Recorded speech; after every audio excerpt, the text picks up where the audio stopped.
Welcome to the Top Shelf Literary Editions. This is episode 83. I want to thank you for joining me this far, and I hope you've been enjoying the books that I'm presenting.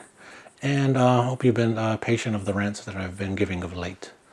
My name is Ernest Whiteman III. I'm a Northern Rappel filmmaker, artist, writer, and video and media educator. And we're taking a look at the top shelf of my book collection. I have a pre-selected book. I'll give you a short synopsis, a review if I've read it, and a reason why I purchased the edition. And today's book is, we're going back into comic book territory, All-Star Superman. I wanted to save this for a little bit later in the series, and here we are. This is the run by Grant Morrison and Frank Quitely, or Quitelli, depending on who's mangling the name, with Jamie Grant. First of all, I really enjoyed the series. This is the only Superman, believe it or not, trade paperback or comics that I own. I've checked out and read several from the libraries, but this one is the one that I thought encapsulated what Superman is supposed to mean in this modern era, not just from the 50s and 60s. People forget that he was born of social activism. He fought people that were trying to break unions. He fought wife beaters in his early days. He bucked the system of justice to try to bring innocent people from death row. Isn't that novel from Superman?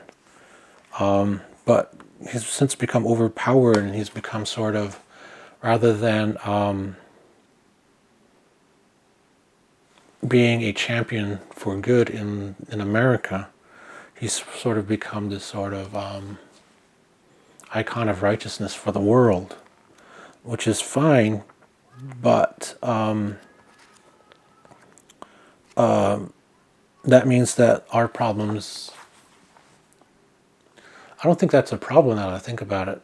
I think it encapsulates what people aren't getting about Superman, is that the reason why he's become this icon of righteousness for the world is because our social ills are our commonality across the world. It doesn't matter our religiosity or our politics, or our regional locations, where there's oppression and where there's crime and where there's abuses of human rights. He has to try to champion against those, to try to bring righteousness to the world. So the people that are complaining that he doesn't say he stands for truth and justice and the American way anymore, that's because he really doesn't represent the American way anymore. And that's hard for people to see, is because Superman, it doesn't come from this planet in the story, yet he knows that he has the will and the power to try to make things right in as many places as he can. And so he integrates himself into this community to see their ills and their wants and their needs. And that's where the persona of Clark Kent comes from. It's like he needs to understand us so that his compassion can flourish. And I've seen all the recent iterations of Superman, especially in the new DCUs, and it's just antithetical to that. Man of Steel, I thought, would be a great start to a Superman learning that. But Batman versus Superman was just a gross misunderstanding of the character and what he's supposed to represent. Because he belongs to the world now.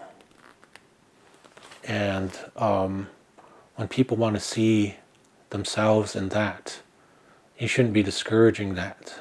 He should be saying, yes, he belongs to both of us, or all of us. And that's what this sort of story comes through. The whole premise of this is that Superman is dying, and he's trying to set all these things right before his time ends. And it's a great examination of all these things, all these loose ends, and all these things that he wanted to do and learn, and he does that. And how he tries to do it, but still being this beacon of hope for everybody. And that's what Superman is. You know, you can say Batman is this and Batman is that, and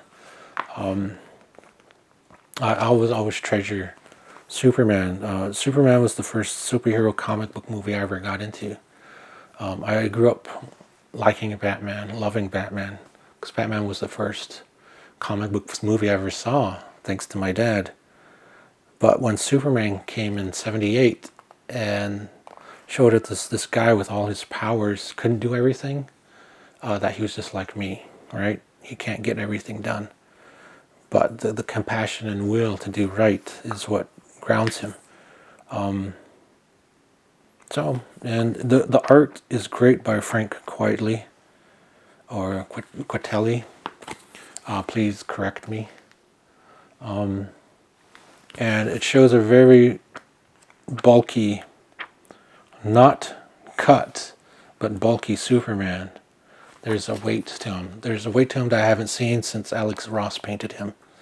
That gives him that sort of humanity. So that's on today's top shelf. All-Star Superman, Grant Morrison, Frank Quitely, and Jamie Grant. It's on the top shelf for today. And another long rant. My apologies. Thanks for joining me. I will catch you next time.